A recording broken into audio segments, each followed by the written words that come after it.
Okay, my loves, part 2 of Psychic Stories with Adriana Loves, because this stuff is way too important not to share.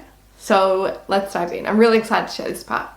So it's exciting for me to share this part because this is when stuff really started to be really clear for me. I was 18 years old and my dad had been diagnosed with terminal lung, liver, bone cancer as well, and he'd been given actually at that point 2 years to live, which is quite significant, right? And he'd only been diagnosed for about 3 months, so we were like, okay, cool, we get to enjoy another birthday, another Christmas, another Father's Day, all those beautiful things, and that felt really exciting. And then one night I went to bed and I had this really clear dream, and you probably too have had dreams like this, that you know they are not dreams. These dreams that feel slightly different in colour and shape and feeling in the body, and they usually happen during the night, usually premonitions. And this dream was that. I woke up in the morning and I felt like something is going on here. I called my sister really quickly and I said, hey, I had this dream about Tata, dad in Serbian. I said, it was really scary. He walked me to a fence, and on the other side of the fence was this big blue stone building burning in a house fire.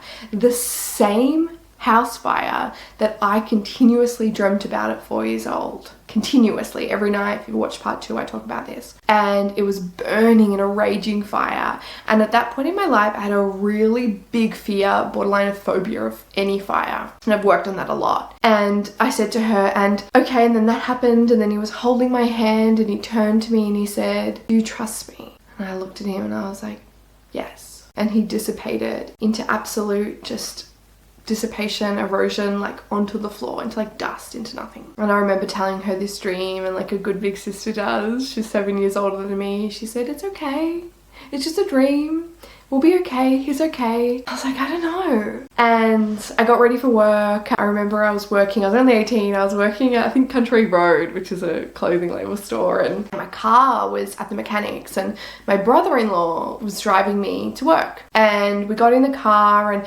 something just felt off, and I was like, this is weird. We were driving on the freeway, so in Australia, the big road freeway, driving on the freeway, and there's this one exit to get to where my dad lived at the time. And right before we got to that exit, maybe like, a few seconds before, she called and she said something's not right, and he got off right on that exit, like just in time. It would have taken us maybe an extra 15 minutes to get back around to his place if we had have missed that. And she said something's not right. I've gone to see Tata at home. This is the same day, right? Just hours later, because he wasn't answering and he's not okay. We've called the ambulance.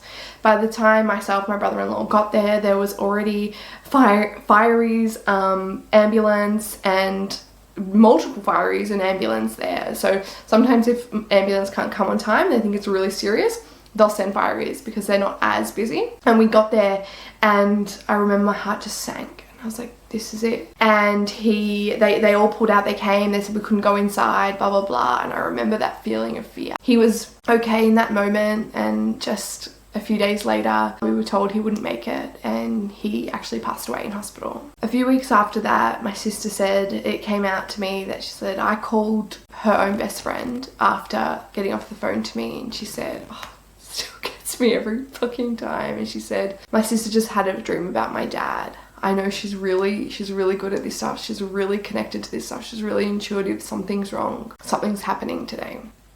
And that dream was our little sign and guidance and reminder to go to his place and check in on him, and that if we had have left him too much longer, he would have potentially lost his life then. And this was this moment in my life of like, I can't deny this work anymore. But to be honest, it scared me. It was so scary to admit that this was happening, especially in this way. And I think this is what a lot of people fear about their own abilities. They fear that, like, what if I know something bad will happen? What will I do with that information? What happens with all of this? And I get that. But actually, as I learned to harness my skills, probably took about 10 years after that because I suppressed them again and came back to them in my mid-20s, that's a whole other video, is that I learned that if I learned to cultivate them during the day, they didn't show up as much in dream time at night. So a lot of the time I find that they're coming up for people in that dream state because we're suppressing them so hardcore during the day, right? And then some people are very gifted at dreaming things for sure. And then on the other hand, with the fear, now I don't find out much bad information at all. Like, it's often very like light and insightful and helpful. And if I were to dream or see someone's death, like a grandparent's, I think there is a lot more, I have a different relationship with like death and the understanding of that process now that I'm, older.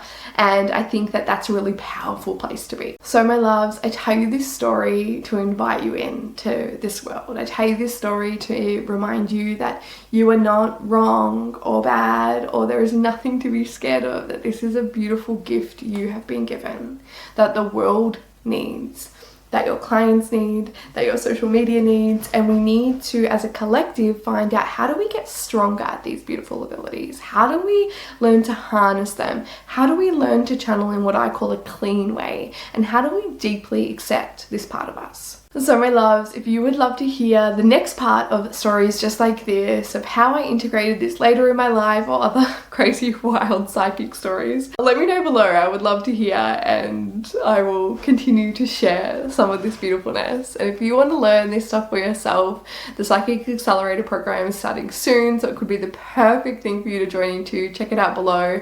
Essentially, over just 6 weeks, we go over how to make intuitive decisions for yourself, but also that psychic part of you. How do we harness that psychic part of you so you can accept it within yourself, so you can not be scared of it, so you don't have the judgment of it, but also so if you do this type of work, you can bring it in a more powerful, clean, concise kind of way.